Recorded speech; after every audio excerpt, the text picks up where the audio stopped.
Hello, everybody, and welcome to the video. I've been very lucky to be joined today by Mr. Brendan May. Brendan, thank you for making time out your very busy diary, which we'll talk about very shortly, to join us today.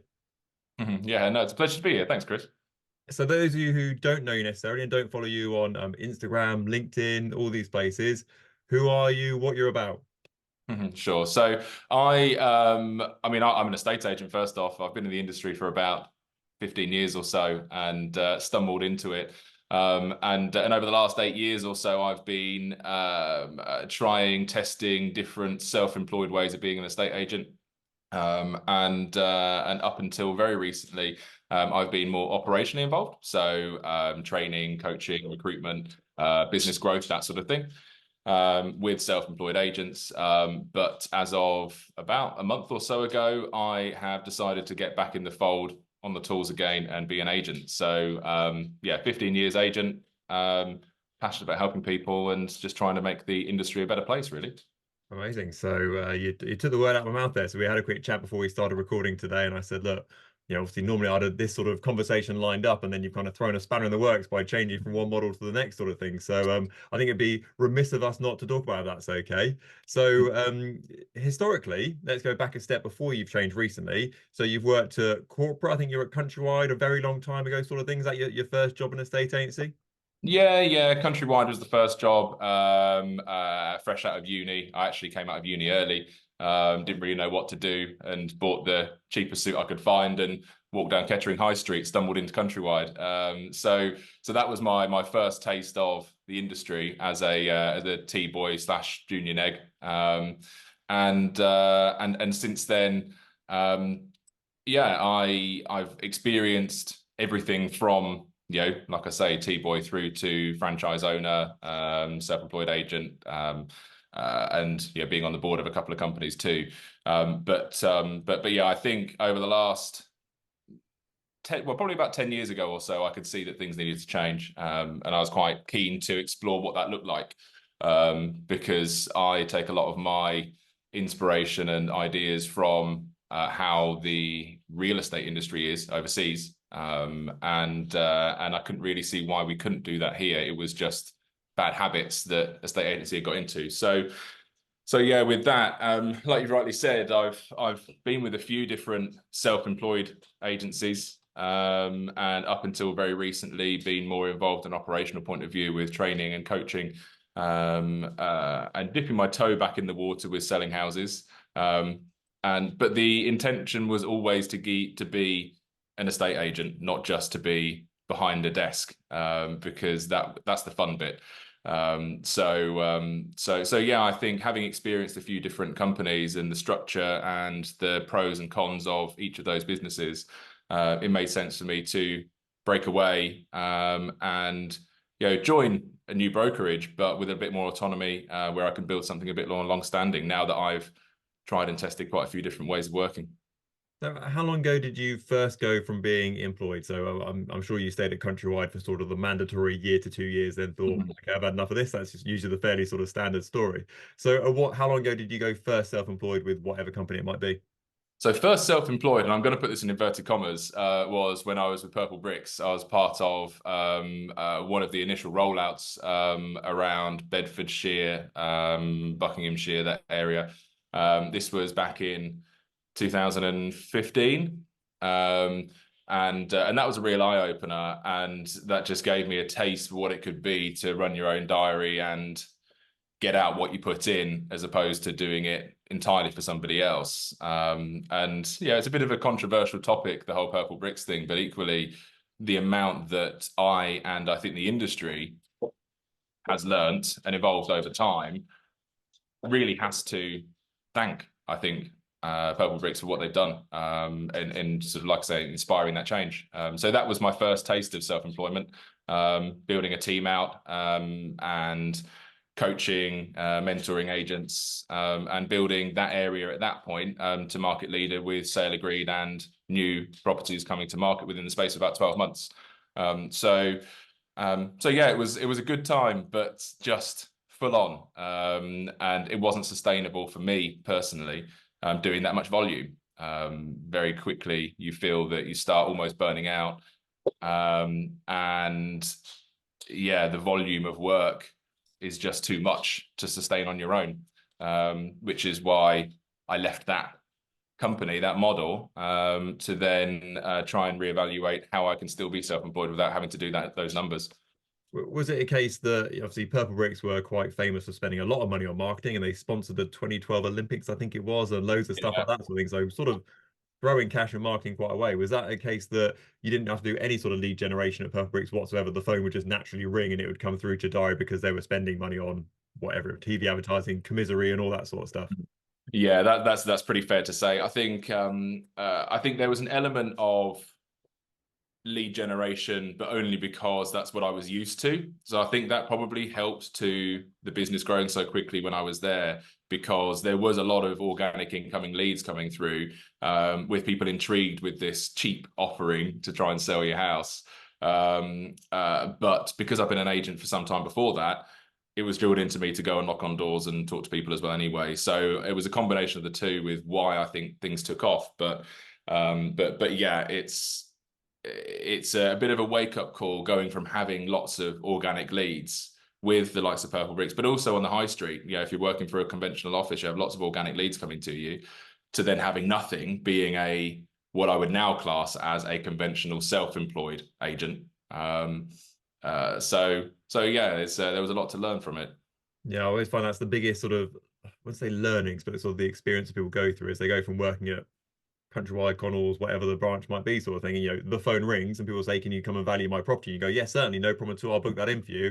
They then go self-employed, and it's like, where have all these people gone? Why is my phone not ringing? Yeah. You very quickly start getting excited about withheld numbers rather than being scared and hiding from them. So yeah, it's a big change. So let's go up to date where we are now. So you've recently changed from the property experts. So let's kind of say what it is. It's gone from property experts over to EXP. So obviously, I'm not expecting you to go into any kind of detail here about he said, she said sort of thing. But what sort of motivated the move from sort of one to the other? Sure. I think first things first, I'd like to just say that when I was at the Property Experts, it was an exceptional time, and the setup that they've got there is fantastic. It really is subjective to the type of agent that you want to be, with which brokerage suits you.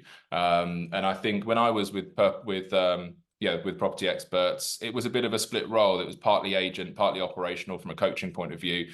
And I think, for me, knowing that I was stepping away and wanting to step away from the more active coaching role, and focusing on building an estate agency business for myself, I think the offering with where I am now, with EXP, for me is more suited. I feel like there's a lot of autonomy that you get, and I think, being part of a global network, which since joining, I'm glad that it's been reaffirmed. But there are so many people you can tap into and learn from. And given that, like I said a few minutes ago, I take a lot of my learnings from overseas. This was actually something that is really quite interesting and exciting for me, because I can start seeing different strategies that people are using over in Australia or over in the States, largely with the States, I think, with EXP. But that was a big thing for me, and being able to still have my own personal brand without any real compromise, because I'm a big advocate of that. You can build someone's brand and that's great, but equally, I don't want to be that guy that works for X company. I want to be, that's Brendan. He sells nice houses. That's what I want to be known as. So that was really the key driver for me. Really, is that slight bit more autonomy for me, and because I've experienced quite a lot, I don't believe that I need the traditional training and coaching that some agents may need in sort of different models. So those are the main reasons really for switching across. Yeah, that makes perfect sense. And so sort of two levels to this question. How Mm. hard is it to change from agent one to agent two? So one part of that is how hard is it practically? Because obviously I imagine you had a pipeline and there's logistics around that. And do I get this and do you get that sort of thing? And second of all, how hard is it to sort of start afresh again and go, hi, I'm still the same guy, but just kind of different colors behind me effectively? Yeah, well, yeah, interesting. I think, I'm sure it varies from brokerage to brokerage and the transitional process, but Ordinarily, it's quite straightforward, and yeah, there's very little friction when it comes to actually transitioning across with pipelines. I mean, property experts are very good to me. They've looked after me, and I've tried to make myself as easy as possible with them as well, and that was great. So yeah, typically it's a case that if you were to switch anywhere, then you would leave your sold pipeline where it is, but anything that's available, it's down to the clients and to you as to how you manage that, really. And I think for me, something that another reason why I love what I'm doing is that I do very low volume but high value work. So it wasn't a case that I had 15, 20 sales to pull across. I had two, but they were, all of the fees that I work on are 2.5% plus VAT. There's other things involved with that. So it means that I can do low volume and still be able to look after everybody properly and give myself a life too. So with that, like I say, there are only two sold properties that I needed to leave behind, and then a handful that came across. But yeah, quite straightforward. I think you need to read the small print when you join a brokerage with what that process looks like. But like I say, thankfully, what I've experienced has been really straightforward and really seamless. And so what's the practical aspect of it now you've relaunched, let's call it inverted commas, obviously under the EXP banner? Was that a hard conversation to have? Was that an easy conversation? And people going, oh, it's just Brendan, but he's just got a different thing below his name? What's been the experience on that side? Yeah, I think the reality is, for me anyway, if you're an agent in this self-employed world, you probably should be going out as I'm Brendan, the estate agent, not I'm Brendan from X. And that's how I've always gone about things. I see the brokerage as a vehicle to help me list properties from an operational backroom perspective, and also to learn from, of course. But from a public's point of view, the brokerage is almost irrelevant. So with my existing clients and the people that I've been talking to prior, it's just been, hi, I've just joined the new brokerage. I'm still me. I'm still here. Come on over. And it's been really straightforward. So yeah, I mean, I had a house that was for sale with the previous company, and we switched it to the new one. So it had the new alerts on Rightmove and Zoopla and things with the new listing with a new badge on it. And I got contacted about 3 or 4 times through Instagram from potential buyers that have been watching it saying, oh, hi, I've just seen this house has just gone on the market with another agent, but I wanted to contact you first. But oh, thanks. Well, that's actually me. So thanks for the loyalty, but don't worry, I'm still here. So it's straightforward if you know how to manage the public's perception of what you want to be known as. So is that an unethical estate agency hack there? If you want to get your property listings back to the top of Rightmove and recently listed, just change brokerage. I mean, it's a long-winded and stressful way to go about it, but hey, you can relist your houses if you really want to do that. But there's plenty of other ways to do it, right? So you mentioned earlier about sort of learning from this, mostly from the American model and the Australian model. What do you see in the future that we're going to kind of take on board more from sort of the US and Aussie versions? I think the biggest thing that is starting to come around, it's still nowhere near as exposed as it needs to be, but the biggest thing for me is the collaboration side, working with other agents. With regards to with all of my properties that I market, I offer buyer referral fees. That doesn't mean that they have to come from agents that are within the brokerage that I'm working with. That can be any agent. That can be a high street agent that has a buyer. I can say, look, okay, look, because of what I'm charging, I can afford to split the fees and make it attractive for everyone. I mean, offering 1% as a buyer's fee is arguably more than most agents actually charge in my area for selling a house, let alone just bringing a buyer along. So that sort of collaboration is absolutely huge, but it's only worthwhile and it's only possible to scale if every agent jumps on board. It can't just be 10 agents across the country doing this. It needs to be the majority for it to actually catch on. So I think, yeah, don't be scared to invite other agents along with agent open houses. I do those with all of my listings. An agent's open is effectively an open house before it goes in the open market for buyers to see, where I invite proactive agents that think that they might have a buyer to come along, and we put some music out, get some drinks out, and just have a nice time. And I encourage people to share things through their social media platforms with their name on it. I'm not precious about my name having to be plastered anywhere. At the end of the day, if they bring a buyer along, it works out for everyone. So that type of collaboration is absolutely huge overseas. Why can't it work here? And the main reason why it can't is because the fees are so low typically. But that's probably the biggest thing I'm sort of trying to drive forward with what I'm doing at the minute. And so I've seen you do this because I've seen when you were at the Property Experts. I can't remember the name of the property that you sold and listed on the market. It was quite a new place, and as if by magic, like the swarm of the Property Experts turned up one day, and it was social media this and social media that, and I'm here that, and it was suddenly everywhere sort of thing. It was just your instructions. So I certainly know you're doing that. Yeah. What kind of what results have you had off the back of that? So I appreciate you're one person, and you obviously don't mention you kind of don't work in high units effectively. So have you had successes where other agents have sold properties for you historically through that method, or do you find that you offer it out and actually no one really bites on it, and therefore you just end up selling it yourself? What do you find? Yeah, I mean, totally honest, I haven't had any agents offer any buyers that have successfully had offers accepted, but I have had viewings given passed across from agents outside of me and the brokerage, and I think that's probably because agents are still a little bit dubious and nervous about talking openly with sharing buyers and things like that. I think a lot of people are just suspicious of why are you actually doing it.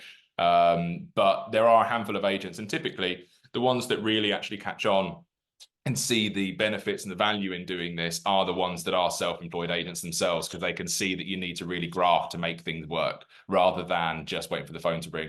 So no, all of the properties that I've sold, they've all been me introducing the buyer, but at least I can say hand on heart to my clients that actually it's been exposed through Instagram, Facebook, TikTok, direct mail, buyer campaigns, and online at my own platforms as well, and word of mouth through coffee shops. All of these ways, I know that I've found the right buyer if every single type of buyer has possibly seen it, rather than just relying on Rightmove or my own social media accounts.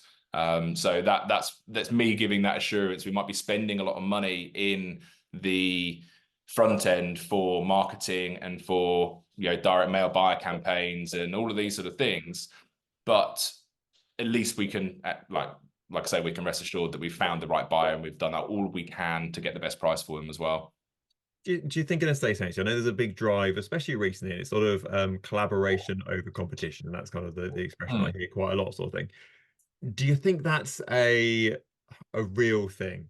Now, what I mean by that is, do you think that's a veneer on the surface? Do you think there's a nice little shiny bit on the top of the surface, which is, yeah, competition, collaboration over competition, that's absolutely great. But really under that surface, there's a competitive estate agent who wants to sell that property.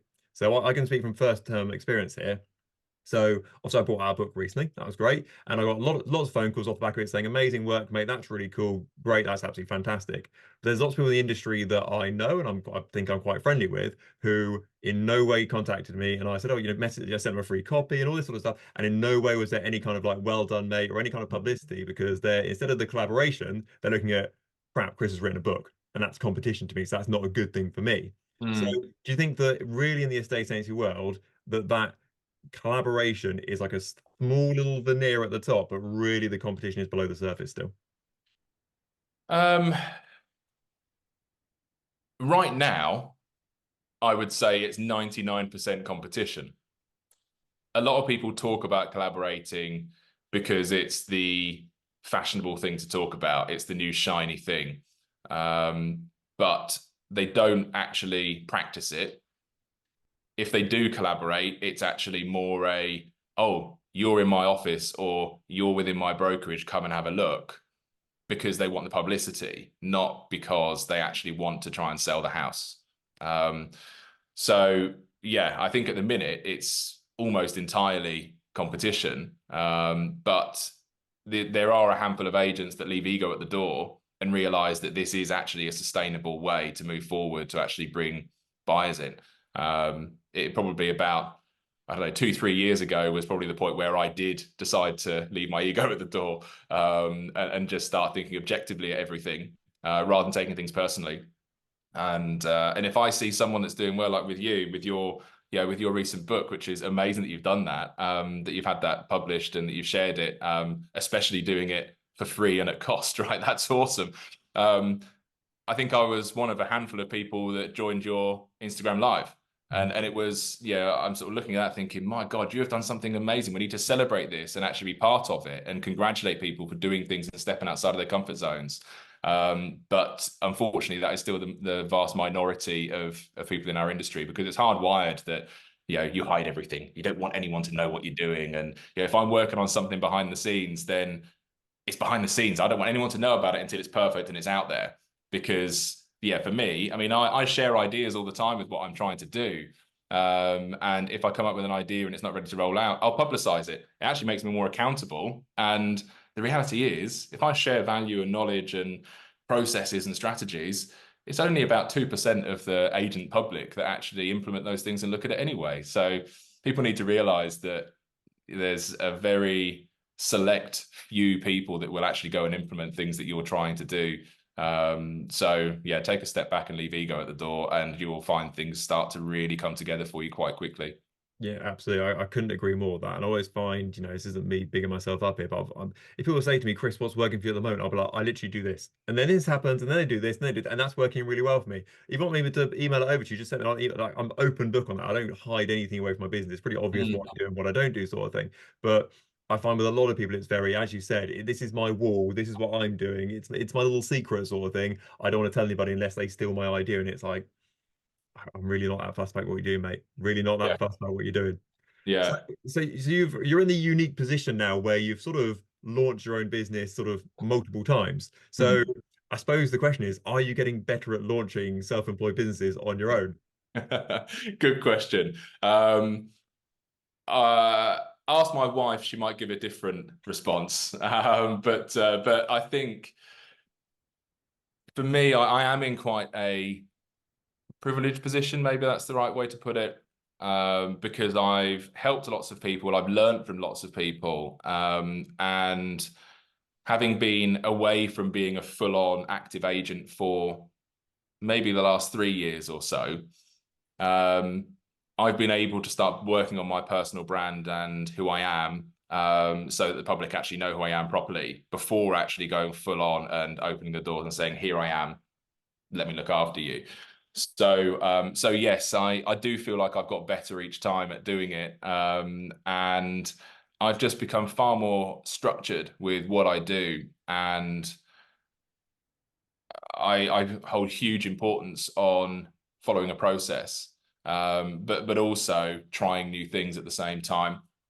So for me, if I'm putting a house in the market, maybe I mean right now I've got 3 properties for sale, 2 sold, as it stands.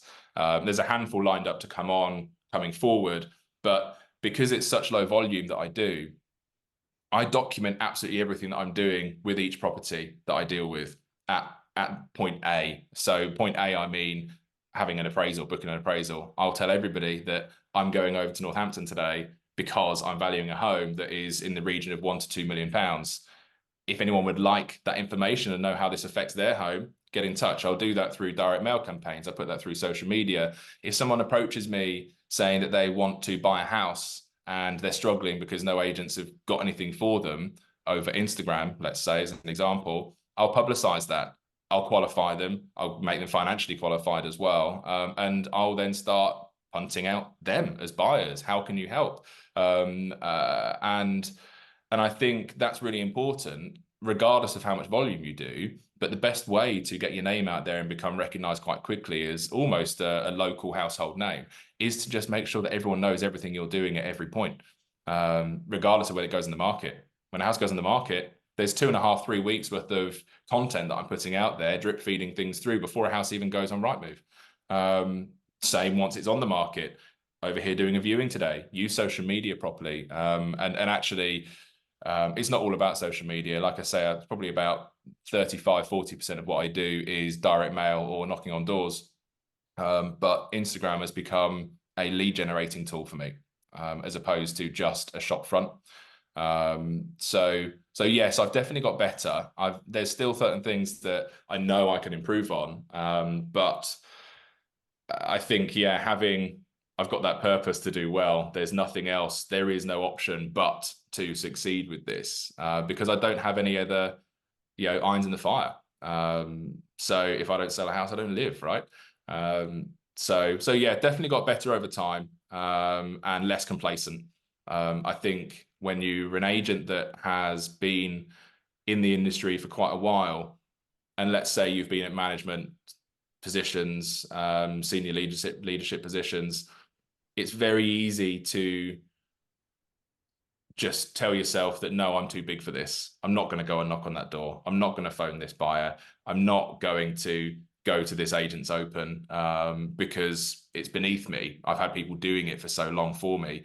And the reality is lead generation is not the most important, but it is hugely important. And you forget that actually you need to go out there and roll your sleeves up if you don't have a recognized brand and a recognized name. So I think that's what I've come to realize. I've known it for a while, but now I'm back in the field again, is just, sod the ego. Like I said, get out there, roll your sleeves up and find the business. Because it's not going to come to you unless you go and get it to start with. Yeah, absolutely right. And I go through a sort of, they call it experiment, let's say task with the guys that I work with. I'm like, right, let's list down all the things we can do lead generation wise that's going to generate you leads into your businesses. There's list about 20 things in the end. It's, it's door knocking, it's leaflets, it's going to events, it's social media, it's direct mail, all this sort of stuff. And I'm like, right, well, score yourself how often you do these things. And it's like, yeah, don't do it. We're struggling for leads, and you know the answers what you should be doing, but you're just not doing it. Yeah. And they're finding reasons for why they're not doing it as well, Yeah, rather than just holding their hands up and saying, I'm just not doing it. Why yeah, not? exactly. I just haven't done it. It's just not important enough. You've got to take huge accountability for what you're doing when you're self-employed. And is it, you mentioned there about sort of, I'll paraphrase here, making a big deal about everything you're doing. So you're taking a proper, you go into a market appraisal, you make a big deal out of it, sort of thing. Mm. I think that's a sort of taking a little bit more from the sort of American model. Also, yeah, as British people, we're quite reserved and stiff upper lip and all that sort of thing. We don't like to celebrate our successes particularly. Do you think that's kind of a taking a little kind of feather from the estate of the American model and actually making a bigger deal out of, I've got a market appraisal, and that's kind of a message on its own. I've got a buyer, that's a message on its own. I've just sold this property, that's a big message. I've just, completed this one, that's a big message. So that effectively you might be dealing with less numbers, but if you look at the splash you're making off the back of those less numbers, it's massive. Yeah, absolutely. It's so important. I can't stress that enough. I think a lot of trainers or coaches and industry sort of heads in this self-employed sphere will just say, go and knock on doors. And that's all you got to do to build your business. Okay, once you've spoken to someone, what are you going to do? Or I'll just keep chasing them until they list the house with me or not. It's absolute rubbish. And those are typically people that have not actually experienced it from the ground up, that are offering that sort of advice. You're right. I think I think I've got quite a lot of Americanisms about me with how I work and who I am as a person anyway. So I'm a bit of an extrovert. I quite enjoy getting out and about and seeing people. That's one of the most enjoyable parts of my job. And I will tell everyone what I'm doing, and even things like if I'm expecting to get an offer come in for a house, I'll purposely wait for that phone call to actually take it in a public place so everyone hears what I'm doing. It's all that, being in front of everybody all of the time. And yeah, if you get a valuation appraisal, whatever you want to call it, why wouldn't you use that as an opportunity as well? Not only to talk about that appraisal that you're going over to, but also handwrite a load of notes to drop through all of the local houses that are in the same street and just saying that, look, I'm going to be seeing a potential client on your street. Can't give too much away. However, if you'd like to know more, let me know. Do those little handwritten notes, make an effort, and use your time wisely. If you're in an area, target that area. Yeah, absolutely. I think whenever I talk to anyone who's launching their business, they say, what's going to work for my business? I'm like, I've got no idea. Absolutely no idea what is going to work for your business. So therefore, for the first 3, 4, 5 months, let's try absolutely everything we've got at our disposal, from door knocking to notes to social media to YouTube to whatever it may be. After 5, 6 months or so, we'll take a step back and go, right, this stuff has been brilliant. Let's double down on that stuff as much as we possibly could do. But that leaflet malarkey hasn't been working at all. Let's cut that out completely, sort of thing. So you've got no idea what's going to work for your business until you try it. So therefore, you need to try everything to start off with. So therefore, you can then take a step back and go, actually, let's keep the winners and ditch the losers. It's also very difficult to measure what is working and what isn't as well. Because I mean, I one of the homes that we've just had an offer coming on. The way that came around as a listing in the first place was someone that was watching me on Instagram for months without me realizing. They weren't following, they weren't engaging in anything, and they just got in touch and dropped me a message saying, "Look, I've got this house we're struggling to sell. Would you consider selling a home like ours?" And that's how it came along. I had no idea that they were watching anything of what I'm doing. I don't know. I wouldn't be able to tell you how many letters I've mailed out or dropped through people's doors. But yeah, I got a phone call a couple of weeks ago from somebody that has a 16,000 square foot home that's likely to be in the region of £5 million. And no one had contacted me off the back of those letters. And the letters that I actually sent out were about 6 months ago. How can you measure what's working and what's not? You've just got to do everything. Just do everything. Cutting things out, yeah, I guess you can look at it that maybe you don't have the budget or the spend to do absolutely everything or the time to do everything. But the reality is, if you're not everywhere, everyone's not going to see you.